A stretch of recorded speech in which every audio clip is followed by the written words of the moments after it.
नमस्कार। दिन भर की बड़ी खबरों में आपका स्वागत है। मैं हूं आपके साथ सृष्टि। आज इस बुलेटिन में बात होगी एलएसी पर रक्षा मंत्री के जवाब की, प्रशांत भूषण के केजरीवाल पर बड़े खुलासे की, जानेंगे कि बिहार चुनाव को लेकर क्या है चुनाव आयोग की तैयारी, एनडीए में क्या होगा चिराग का हिस्सा और मध्य प्रदेश में क्या है सिंधिया वर्सेस कमलनाथ का किस्सा। साथ ही बात होगी ममता बनर्जी के नए दांव की और आखिर में बात अर्थव्यवस्था पर एडीबी के आंकड़ों की। लेकिन तमाम बड़ी खबरों से पहले एक नजर सुर्खियों पर। अब सांसदों के वेतन में 1 साल तक होगी 30% की कटौती। लोकसभा में पास हुआ विधेयक, सोमवार को राज्यसभा कर चुकी है इस विधेयक को पास। संजय राउत ने किया जया बच्चन का समर्थन, बोले कुछ लोगों की वजह से देश की संस्कृति बदनाम हो रही है। प्याज निर्यात प्रतिबंध पर राकांप नेता शरद पवार ने की पुनर्विचार की मांग, कहा प्याज निर्यात प्रतिबंध से अंतर्राष्ट्रीय बाजार में प्याज के भरोसेमंद आपूर्तिकर्ता की भारत की छवि को होगा नुकसान। स्वास्थ्य मुसीबत का खेल प्रतियोगिताओं पर भी दिख रहा है असर। विश्व बैडमिंटन महासंघ ने थॉमस और उबेर कप को किया स्थगित। डेनमार्क मास्टर्स को किया रद्द। 3 से 11 अक्टूबर तक डेनमार्क में होना था थॉमस और उबेर कप। और हफ्ते के दूसरे कारोबारी दिन बढ़त के साथ बंद हुआ शेयर बाजार। सेंसेक्स 287 अंक की मजबूती के साथ 39,044 पर और निफ्टी 81 अंक की बढ़त के साथ 11,521 पर हुआ बंद। सुर्खियों के बाद अब बात आज की सबसे बड़ी खबर की। संसद के मानसून सत्र की शुरुआत हो चुकी है। विपक्ष की मांग पर आज राजनाथ सिंह ने एलएसी को लेकर लोकसभा में बयान दिया। सरकार चर्चा को लेकर तो पहले ही मना कर चुकी थी, लेकिन विपक्ष को उम्मीद थी कि राजनाथ ये जरूर बताएंगे कि हमसे चूक कहां हो गई थी जो आज ऐसे हालात हो गए। लेकिन केंद्रीय मंत्री ने विपक्ष के सवालों पर कुछ नहीं कहा। इस मुद्दे पर आज हमारे साथ चर्चा के लिए मौजूद है राजीव जी। राजीव जी, स्वागत है बहुत बहुत आपका। लेकिन चर्चा शुरू करने से पहले देखते हैं ये report. Line of actual control यानी एलएसी पर हालात तनावपूर्ण है। एलएसी के हालात के बारे में विपक्ष सरकार से जवाब चाहता था। इसी के चलते संसद सत्र के दूसरे दिन रक्षा मंत्री राजनाथ सिंह ने लोकसभा में जवाब दिया। रक्षा मंत्री ने बताया कि अभी की स्थिति के अनुसार चीन ने एलएसी और अंदरूनी क्षेत्रों में बड़ी संख्या में जवानों की तैनाती की है, जिसका जवाब देने के लिए भारत को भी उतनी ही संख्या में अपने जवान तैनात करने पड़े हैं। पूर्वी लद्दाख और गोगरा, कोंगला और पेंगोंग लेक के उत्तरी और दक्षिणी किनारे पर हालात तनावपूर्ण देखते हुए भारत ने जवानों की तैनाती बढ़ाई है। हालांकि एलएसी पर फिलहाल जो स्थिति है उस पर ज्यादा खुलासा करना सही नहीं होगा, इसलिए वो चाहकर भी हर जानकारी नहीं दे सकते। ये मामला काफी संवेदनशील है। विपक्ष द्वारा इस मुद्दे पर चर्चा कराए जाने की मांग के बीच राजनाथ सिंह का ये बयान काफी महत्व रखता है, लेकिन विपक्ष को शायद रक्षा मंत्री का जवाब संतोषजनक नहीं लगा और यही कारण है कि विपक्ष राजनाथ सिंह के बयान पर लोकसभा से वॉकआउट कर गया। राजीव जी, 20 मई को यह खबर आती है कि चीन पैंगोंग लेक में फिंगर 8 से आगे बढ़ते हुए फिंगर 4 तक आ गया है। इसके बाद लगातार चीन की घुसपैठ की जानकारी सामने आती चली गई। सिर्फ पैंगोंग लेक ही नहीं, कई जगह चीनी जवानों ने घुसपैठ की है। जिस जमीन पर हम दावा करते थे उस पर चीन के जवान कब्जा जमा चुके थे, लेकिन अभी तक सरकार ये स्वीकारने को तैयार नहीं है कि चीन ने हमारी जमीन पर कब्जा किया है। तो क्या हम ये माने कि फिंगर 4 से फिंगर 8 तक का क्षेत्र जिस पर अब तक भारत का दावा था उसे सरकार छोड़ रही है? चीन ने अगर हमारी जमीन पर कब्जा ही नहीं किया तो हम उससे कौन से जमीन वापस मांग रहे हैं और बातचीत किस मुद्दे पर हो रही? देखिए सृष्टि, रक्षा मंत्री राजनाथ सिंह ने आज लोकसभा में एलएसी पर जो बयान दिया है वो इस सरकार के उस रवैये को ही दर्शाता है जिसमें वो किसी बात की जवाबदेही नहीं लेना चाहती है।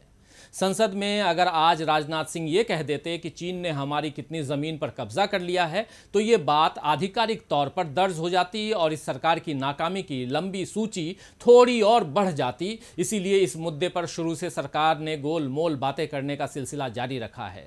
पीएम मोदी तो लद्दाख तक जाकर आ गए। यहाँ उन्होंने जवानों की हौसला अफजाई भी की, अस्पताल जाकर घायल जवानों से मिले, लेकिन चीन का नाम लेने की हिम्मत उन्होंने नहीं दिखाई। मोदी जी तब भी यही कहते रहे कि हमारी जमीन चीन के हाथों नहीं गई है। हालांकि जब चीनी सैनिक थोड़ा पीछे हटे थे, आपको याद होगा, तो सरकार ने इसे बड़े जोर शोर से प्रचारित किया था कि हमारे सैनिकों ने चीनी सैनिकों को पीछे हटने पर मजबूर किया। इसका मतलब साफ है सृष्टि कि चीन के सैनिक हमारी जमीन पर आए थे और अब भी शायद बने हुए हैं, क्योंकि एलएसी पर तनाव अब भी बरकरार है, बना हुआ है।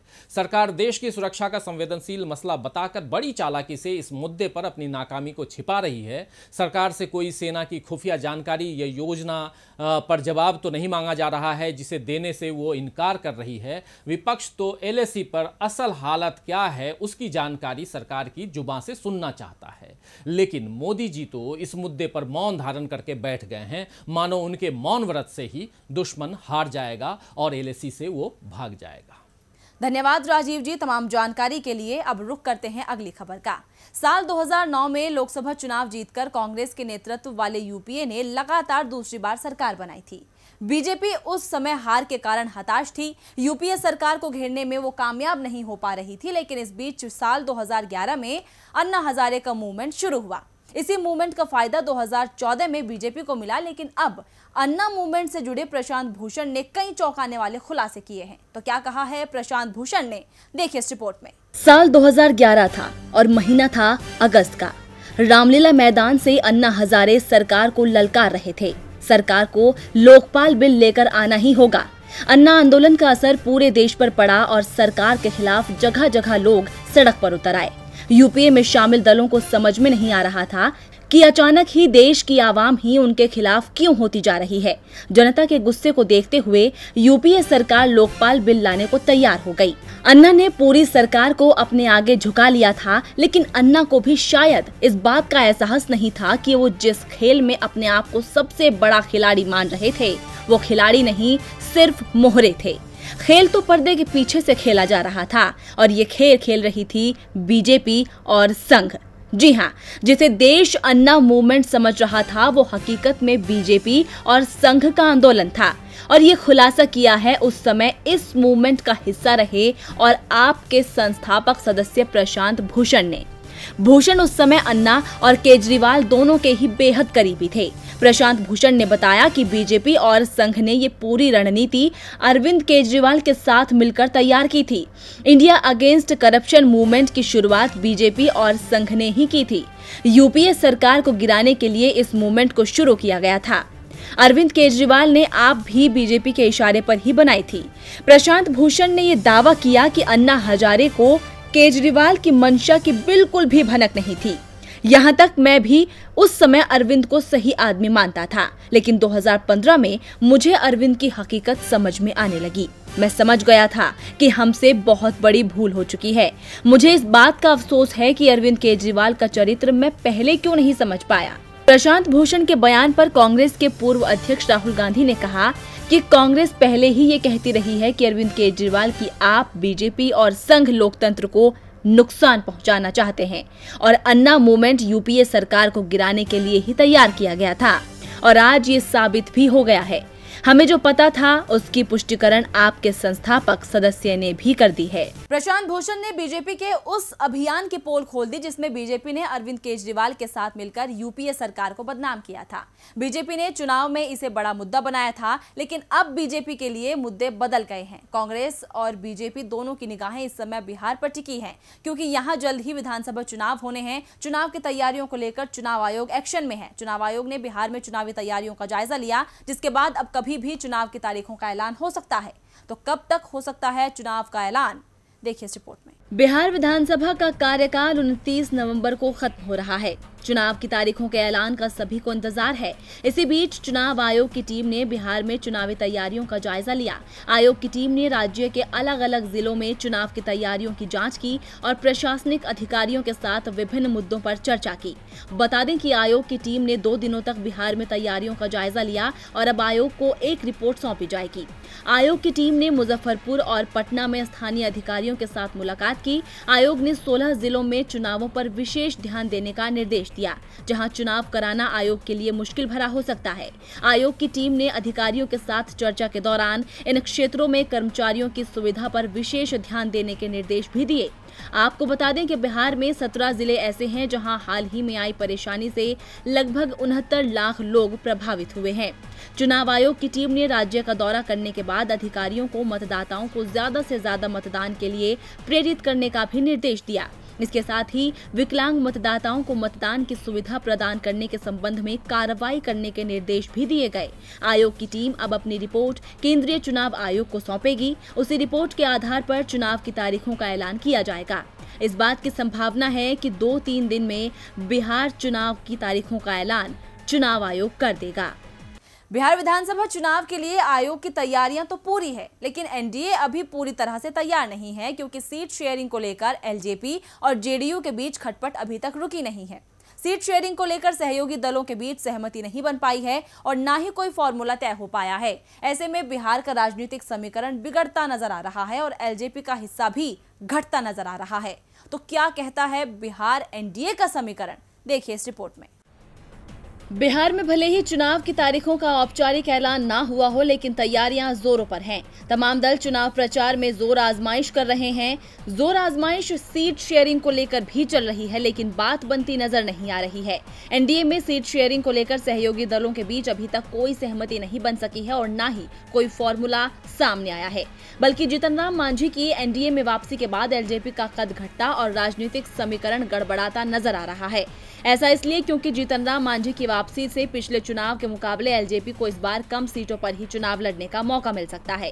ऐसे में संतोषजनक सीट बंटवारा करना और भी मुश्किल होगा, क्योंकि इसी मुद्दे को लेकर तो एलजेपी प्रमुख चिराग पासवान तल्ख तेवर अपनाए हुए हैं। चिराग के नेतृत्व में एलजेपी ने पिछले दिनों बैठक की थी, जिसमें पार्टी नेताओं ने 143 सीटों पर उम्मीदवार उतारने का दावा किया था। ऐसे में बीजेपी अध्यक्ष जेपी नड्डा और बिहार के पार्टी प्रभारी भूपेंद्र यादव ने मुख्यमंत्री नीतीश कुमार से मुलाकात कर एनडीए में सीट शेयरिंग को लेकर सहमति बनाने की कवायद की। जेपी नड्डा ने साफ कहा था कि एलजेपी गठबंधन का हिस्सा रहेगी और भरोसा दिलाया कि चुनाव में सम्मानजनक समझौता होगा। आपको बता दें कि 2015 में हुए विधानसभा चुनाव में एनडीए की सीट शेयरिंग में एलजेपी को 42 सीटें मिली थी। चिराग पासवान इस बार भी इतनी ही सीटों पर चुनावी दावेदारी कर रहे हैं, लेकिन नीतीश कुमार इस पर राजी नहीं है। 243 विधानसभा सीटों में से बीजेपी 100 सीटों पे कम से कम चुनाव लड़ने को तैयार नहीं है, तो जेडीयू भी 110 से 120 सीटों पर अपनी दावेदारी कर रही है। ऐसे में एनडीए में जीतन राम मांझी और चिराग पासवान की पार्टी बचती है। माना जा रहा है कि इस बार एलजेपी को महज 20 से 25 सीटों पर ही चुनाव लड़ने का मौका मिल सकता है। इस हिसाब से एनडीए में एक फॉर्मूला बन रहा है कि बीजेपी को 100, जेडीयू को 119 और 24 सीटें एलजेपी को मिल सकती है। तो वहीं जेडीयू अपने कोटे से जीतन राम मांझी को सीटें देगी। गौरतलब है कि एलजेपी 16 सितंबर को पार्टी सांसद और नेताओं की बैठक करेगी, जिसमें एनडीए के सीट शेयरिंग फॉर्मूले के सुझाव पर चर्चा हो सकती है। तो देखना होगा कि एलजेपी की बैठक में बिहार चुनाव की रणनीति को क्या रूप दिया जा सकता है।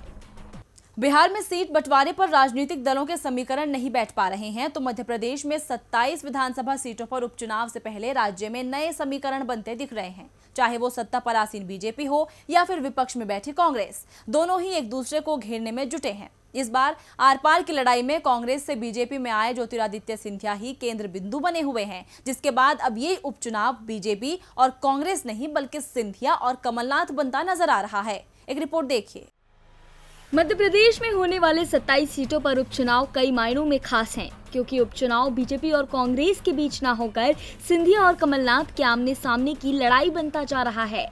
कमलनाथ से मुख्यमंत्री की कुर्सी छीनकर ज्योतिरादित्य सिंधिया ने जब से शिवराज सिंह चौहान को सत्ता दी है, तब से दोनों एक दूसरे के निशाने पर हैं और अब तो बीजेपी और कांग्रेस के बयान भी यही साबित कर रहे हैं कि ये उपचुनाव सिंधिया वर्सेस कमलनाथ होने जा रहा है। इस उपचुनाव से जहां मुख्यमंत्री शिवराज सिंह चौहान की कुर्सी का भविष्य तय होगा, तो वहीं सांसद ज्योतिरादित्य सिंधिया और कमलनाथ का सियासी कद भी तय होगा। लेकिन उससे पहले मध्य प्रदेश कांग्रेस के कार्यकारी अध्यक्ष सिंधिया पर क्या आरोप लगा रहे हैं, ये आप भी सुनिए। सरकार को गिराने का काम किसने किया, ये आप सबको मालूम है। जिन लोगों ने जनमत बेच करके कांग्रेस की सरकार को गिराने का काम किया है, उनके पास और कुछ तो बचा नहीं कि भाई हमने जनमत क्यों बेचा, हम क्यों बिके, हमने पैसे क्यों लिए। जबकि पूरे मध्य प्रदेश जानता है कि 35-35 करोड़ रुपए लेकर के इन्होंने रिजाइन किया है, और इस शर्त पर रिजाइन किया है कि हम भाजपा में मंत्री भी बनेंगे, सरकार बनाएंगे, राज्यसभा भी देंगे और उसके बाद हमें टिकट भी दिया जाएगा। इन शर्तों के साथ इन्होंने भाजपा ज्वाइन किए, कांग्रेस की सरकार को गिराने का काम किया।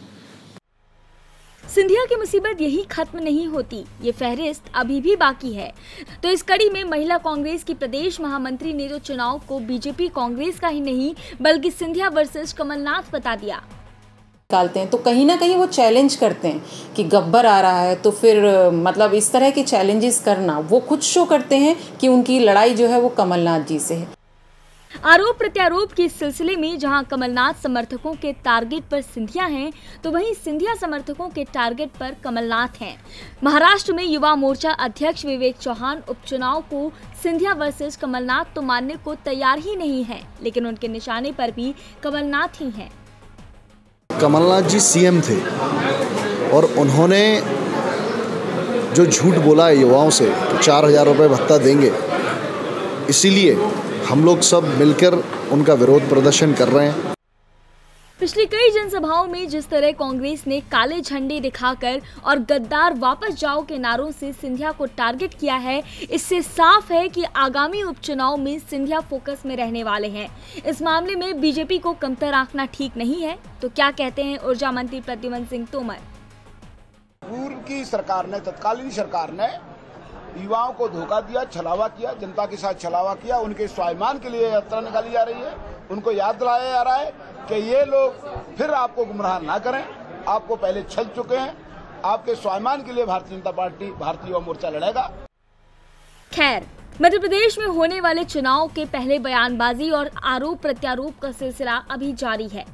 अभी तक आरोप प्रत्यारोप में जिस तरह से सिंधिया समर्थकों के टारगेट पर कमलनाथ हैं और कमलनाथ समर्थकों के टारगेट पर सिंधिया हैं, उसको देखकर ये कहना आसान है कि उपचुनाव सिंधिया वर्सेस कमलनाथ होने वाले हैं। यानी अब ये चुनाव रणभूमि विचारधारा पर नहीं बल्कि व्यक्तिगत लड़ाई पर सज रही है। मध्य प्रदेश में शिवराज का राज, कमलनाथ की वापसी और सिंधिया का भविष्य उपचुनाव तय करेगा। इधर पश्चिम बंगाल विधानसभा चुनाव को लेकर राजनीतिक दलों ने अभी से कमर कस ली है। जहां बीजेपी हिंदुत्व के सहारे अपनी नैया पार लगाने की कोशिश कर रही है, वहीं धर्म की सियासत में सीएम ममता बनर्जी भी कूद पड़ी हैं। अब बीजेपी का बौखलाना तय है।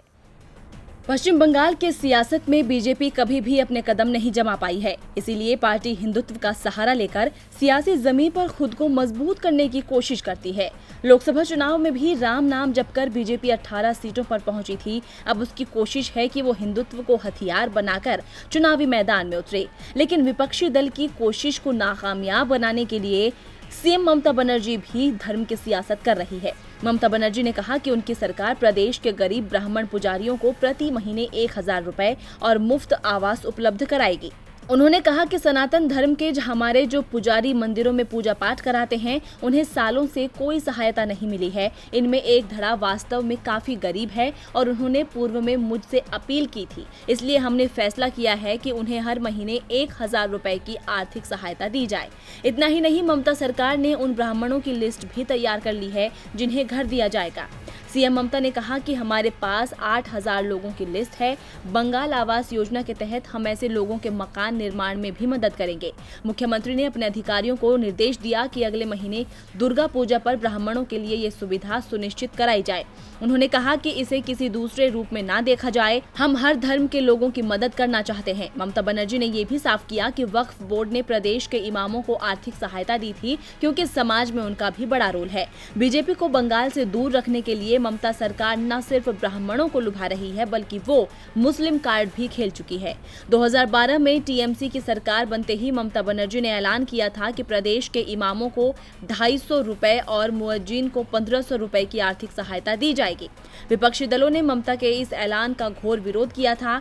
खासकर बीजेपी ने इसका कड़ा विरोध जताया था। बीजेपी का आरोप था कि ममता बनर्जी मुस्लिम समुदाय के तुष्टीकरण का काम कर रही है। इसी आरोप का जवाब देने के लिए ममता ने अब ब्राह्मण कार्ड भी खेल दिया है। यानी धर्म की सियासत में ममता ने बीजेपी को चौतरफा घेर लिया है। अब देखना होगा कि हिंदुत्व के मोर्चे पर किसकी जीत होगी और किसकी हार। और बुलेटिन के आखिर में बात अर्थव्यवस्था पर एडीबी के आंकड़ों की। देश की अर्थव्यवस्था बुरी तरह चरमराई हुई है। लगातार ऐसे आंकड़े सामने आ रहे हैं जो लोगों की चिंता को बढ़ा रहे हैं। लेकिन ये मुश्किल अभी खत्म नहीं होने वाली है। आगे भी अर्थव्यवस्था का हाल बेहाल ही होने वाला है, जिसे लेकर तमाम रेटिंग एजेंसियां अलर्ट कर रही हैं। आज भी एशियाई विकास बैंक ने जीडीपी को लेकर अनुमान लगाया है, जिससे लोगों की परेशानी और बढ़ जाएगी। मोदी सरकार के राज में अर्थव्यवस्था उस दौर में पहुंच चुकी है जहां से विकास की किरणें नजर ही नहीं आ रही है। जीडीपी लगातार गिरती जा रही है, जिसे संभालना मोदी सरकार के लिए मुश्किल हो गया है। बावजूद इसके सरकार कहती है कि विकास धीरे धीरे हो रहा है, स्थिति सुधर रही है, लेकिन हकीकत ये है कि स्थिति ना पहले सुधरी थी, ना अब सुधरी है और ना ही आने वाले समय में सुधरने वाली है, जिसका अनुमान रेटिंग एजेंसियां लगा रही हैं। एशियाई विकास बैंक ने चालू वित्त वर्ष 2020-21 में भारत के सकल घरेलू उत्पाद यानी जीडीपी में 9% की गिरावट आने का अनुमान लगाया है। एडीबी ने मोदी सरकार के उस फैसले को गलत ठहराया है, जिसे पीएम मोदी से लेकर केंद्र के मंत्री सही बता रहे हैं। एडीबी के मुख्य अर्थशास्त्री यासुयुकी सवादा ने रिपोर्ट जारी करते हुए कहा कि भारत ने महामारी से निपटने के लिए कठोर पूर्णबंदी लागू की और इसका अर्थव्यवस्था पर बहुत ही विपरीत प्रभाव पड़ा। उन्होंने कहा कि महामारी को नियंत्रित करने के लिए जांच में तेजी, पीड़ितों की पहचान और उपचार की क्षमता बढ़ाने जैसे उपाय किए जाने की जरूरत है, ताकि अगले वित्त वर्ष में अर्थव्यवस्था में सुधार हो सके। उन्होंने कहा कि भारत में अभी वैश्विक स्तर पर सबसे अधिक मरीज हैं। उन्होंने कहा कि सरकारी और निजी ऋण के स्तर को भी कम करने की जरूरत है, क्योंकि इससे प्रौद्योगिकी और इंफ्रास्ट्रक्चर निवेश प्रभावित हो रहा है और इससे आगे वित्तीय क्षेत्र कमजोर हो सकता है। महामारी का भारतीय आर्थिक गतिविधियों और उपभोक्ता धारणा पर बहुत गंभीर प्रभाव पड़ा है। एडीबी के अनुमान से साफ जाहिर है कि देश की हालत अभी सुधरने वाली नहीं है। इस मुश्किलों से जनता को गुजरना होगा, लेकिन सवाल उठता है कि आखिर रेटिंग एजेंसियों के अलर्ट के बाद भी सरकार कोई कदम क्यों नहीं उठा रही है? क्या उसे देश की फिक्र नहीं है? तो फिलहाल दिन भर की बड़ी खबरों में इतना ही। देखते रहिए डीबी लाइव। नमस्कार।